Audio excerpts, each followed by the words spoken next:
രാഹുൽ ഈശ്വറിന് 10-16 ദിവസം ജയിലിൽ കിടന്നിട്ടാണ് പാവത്തിന് ജാമ്യം കിട്ടിയത് എന്നുള്ളത് നിങ്ങൾക്കറിയാമല്ലോ. ആദ്യം അദ്ദേഹം ഗാന്ധിജിയാണ്, ഞാൻ നിരാഹാരം ജയിലിൽ അനുഷ്ഠിക്കാൻ പോവാണ് എന്നൊക്കെ പറഞ്ഞു. 4 ദിവസമായിട്ട് പുള്ളി വെള്ളം കുടിക്കാതിരുന്നു എന്നാണ് പറയുന്നത്. ഇതൊക്കെ നുണയായിരിക്കും. പക്ഷേ 4-5 ദിവസം പുള്ളി ഭക്ഷണം കഴിക്കാതിരുന്നു എന്നുള്ളത് സത്യമാണ്. ആ ഭക്ഷണം കഴിക്കാതിരുന്നപ്പോൾ പുള്ളി ലാസ്റ്റ് എനിക്ക് വിശക്കണു, എനിക്ക് എന്തെങ്കിലും മേടിച്ച് തരൂ എന്നൊക്കെ പറഞ്ഞ് പുള്ളി മേടിച്ച് കഴിച്ചതൊക്കെ നമുക്ക് ഓർമ്മയുണ്ടാവും.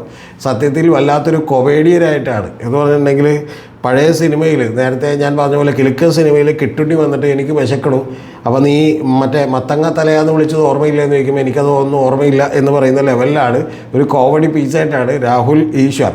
ആദ്യം അങ്ങോട്ട് പോയത് അദ്ദേഹം ഗാന്ധിജിയായിട്ടാണ്. താഴത്തില്ലട എന്നൊക്കെ പറഞ്ഞ് പുഷ്പയിൽ താടിയിൽ കാണിക്കുന്ന പോലെ ഒരിക്കലും താഴത്തില്ല, ഞാൻ ഈ പറഞ്ഞതുപോലെ അങ്ങേയറ്റം വരെ ഭരണം വരെ പോരാടും എന്നൊക്കെ പറഞ്ഞിട്ടാണ് പോയത്. പക്ഷേ വിശന്ന് നിൽക്കലൊക്കെ ഒന്നും അത്ര എളുപ്പമുള്ള കാര്യമില്ലെന്ന് പുള്ളിക്ക് മനസ്സിലായി. അത് കഴിഞ്ഞപ്പോൾ പുള്ളി കിഡ്നിക്ക് വേണ്ടി അല്പം ഇഡ്ഡലി തരൂ എന്നൊക്കെ പറഞ്ഞ് കരയുന്നതൊക്കെ നമ്മൾ കണ്ടു. അങ്ങനെ അദ്ദേഹം പുറത്തേക്ക് വന്നു. പുറത്തേക്ക് വന്നതിന് ശേഷം അവിടെ നിന്നും എന്താണ്ട് വായിട്ടടിക്കുന്നുണ്ടായിരുന്നു.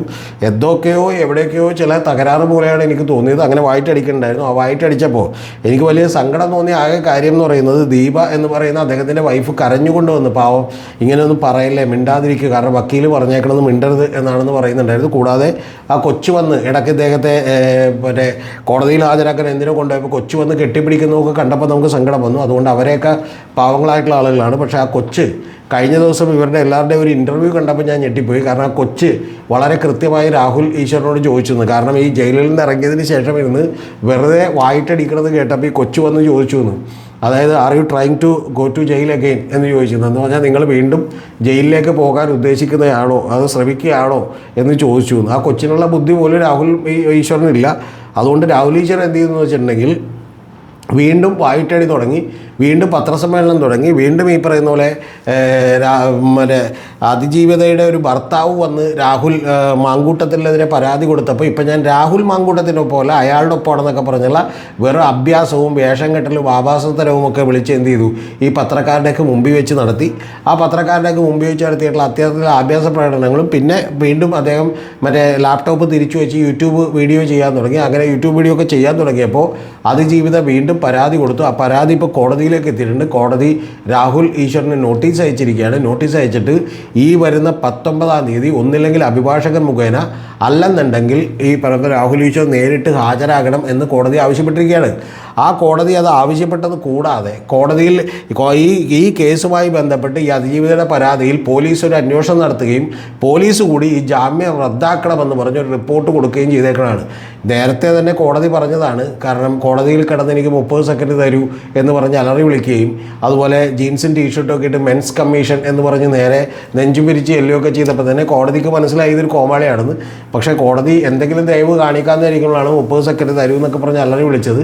അപ്പോൾ അതൊക്കെ വിവരക്കേടും വിവേകശൂന്യതമായ പ്രവൃത്തിയുമാണെന്ന് മനസ്സിലാക്കി ലാസ്റ്റ് കോടതി ജാമ്യം കിട്ടിയത് തന്നെ വക്കീൽ പറഞ്ഞു, ഈ പറയുന്ന പോലെ വെഡ്ഡികളുടെ സ്വർഗത്തിലാണ്, മണ്ടറാണ്, പ്ലീസ് ദൈവത്തെ ഓർത്ത് വെറുതെ വിടൂ, മണ്ടത്തരം കാണിക്കുകയാണ്, വേറെ ആൾ വലിയ ഉപദ്രവകാരിയൊന്നുമല്ല എന്ന് പറഞ്ഞപ്പോഴാണ് പുറത്തേക്ക് വിട്ടത്.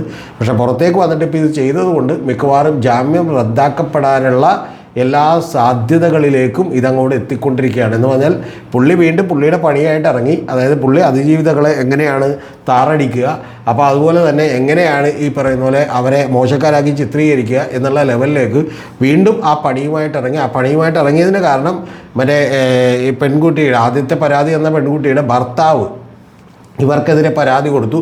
അപ്പോൾ യഥാർത്ഥത്തിലുള്ള അതിജീവിതൻ പുള്ളിയാണ് എന്ന് പറഞ്ഞ് അലറി വിളിക്കുന്ന കാഴ്ചയുണ്ടായി. പക്ഷേ ഇപ്പോൾ ഒരു പ്രധാനപ്പെട്ട പ്രശ്നം രാഹുൽ ഈശ്വർ ഫേസ് ചെയ്യുന്നുണ്ട്. കാരണം ഇപ്പം മാങ്കൂട്ടത്തിൽ അനുകൂലിക്കണോ, മാങ്കൂട്ടത്തിൽ അനുകൂലിച്ചുള്ള വീഡിയോ ചെയ്യാൻ പുള്ളി കുറച്ച് ടൈം കുറവാണ്. കാരണം വെച്ചാൽ സ്വന്തം അമ്മാവൻ ജയിലിലാണ്. അപ്പോൾ തന്ത്രിയെ അനുകൂലിച്ച് പുള്ളി വീഡിയോ ചെയ്യണം. അതുപോലെ അതിനുവേണ്ടി ചാനൽ ചർച്ച പങ്കെടുക്കണം. കൂടാതെ തൊട്ട് സൈഡിൽ മാങ്കൂട്ടത്തെ കൂടി എതിരെ കൂടി പറയണം. അപ്പോൾ ഇത്തരം ആകെ കൺഫ്യൂഷനിലാണ് രാഹുൽ ഈശ്വർ പെട്ടേക്കണം. ഈ കൺഫ്യൂഷൻ മാറാനായിട്ടുള്ള ഏറ്റവും നല്ല കാര്യമെന്ന് പറയുന്നത് ഈ പറയുന്ന പുള്ളിനെ പറഞ്ഞ് ജയിലിലേക്ക് വിടുക എന്നുള്ളതാണ്.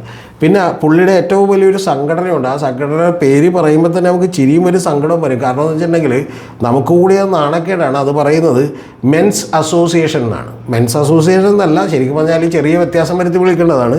പക്ഷേ കഴിഞ്ഞ ദിവസം രേണുക എന്ന് പറയുന്ന ന്യൂസ് 18-ലെ വാർത്ത മറ്റേ ഡിബേറ്റ് നടത്തുന്ന രേണുക വളരെ കൃത്യമായി ചോദിക്കുന്നുണ്ടായിരുന്നു, പീഡകരുടെ കമ്മീഷൻ എന്ന് പേരിട്ടാൽ പോരെയെന്നാണ്. അത്തരത്തിൽ പീഡകരുടെ കമ്മീഷൻ്റെ അല്ലെങ്കിൽ പീഡകരുടെ ഈ പറഞ്ഞ പോലെ അസോസിയേഷൻ്റെ നേതാവായിട്ടുള്ള, അതായത് അതായത് ആ കൂട്ടത്തിലുള്ളതെന്ന് പറഞ്ഞിട്ടുണ്ടെങ്കിൽ മറ്റേ അജിത്ത് എന്ന് പറയുന്ന ഒരാളും പിന്നെ സിബ് സവാദും ഒക്കെയാണ്. സിബ് സവാദിനെ നിങ്ങൾക്ക് ഓർമ്മ ഉണ്ടാവുമല്ലോ. കാരണം പുള്ളിയുടെ ഹോബി എന്ന് പറയുന്നത് ബസ്സിൽ കയറുക, ആളുകളെ സിബൂരി കാണിക്കുക, അതിൻ്റെ സ്വന്തം അവയവം എടുത്ത് പുറത്തിട്ട് കാണിക്കുക എന്നൊക്കെ ഉള്ളതാണ് പുള്ളിയുടെ പരിപാടി.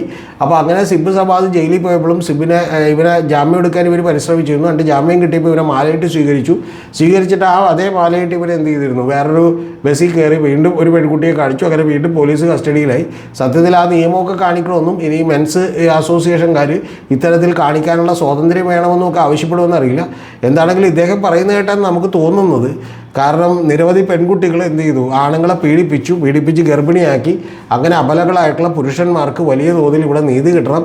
അങ്ങനെ നീതിയില്ലാതെ അവർ അലയുകയാണെന്നാണ്. പിന്നെ ബിസിനസ്സിലും കാര്യങ്ങളിലൊക്കെ ഉപയോഗിക്കുന്ന അതേ ടെക്നിക്കാണ് പുള്ളി നിരന്തരമായി പറഞ്ഞുകൊണ്ടിരിക്കുന്നതും ഉടായ്പ പരിപാടിയും ചെയ്തുകൊണ്ടിരിക്കുന്നത്. അതെന്താണെന്ന് വെച്ചിട്ടുണ്ടെങ്കിൽ ഓരോരുത്തരും കേൾക്കുമ്പോൾ ശരിയാണെന്ന് തോന്നുന്നൊരു കാര്യം പറയുകയാണ്. നിങ്ങളുടെ ഭർത്താവോ നിങ്ങളുടെ അനിയനോ നിങ്ങളുടെ അച്ഛനോ ഒക്കെ ഒരു വ്യാജ പരാതിക്ക് അകലെയാണ് ജയിലിലേക്ക്, അല്ലെങ്കിൽ ഒരു വ്യാജ പരാതി കിട്ടിയാൽ അവരെ എല്ലാവരെയും പിടിച്ചങ്ങോട്ട് ജയിലിലേക്ക് കൊണ്ടുപോകും എന്നുള്ളതാണ് പുള്ളി നിരന്തരമായി പറഞ്ഞുകൊണ്ടിരിക്കുന്നത്.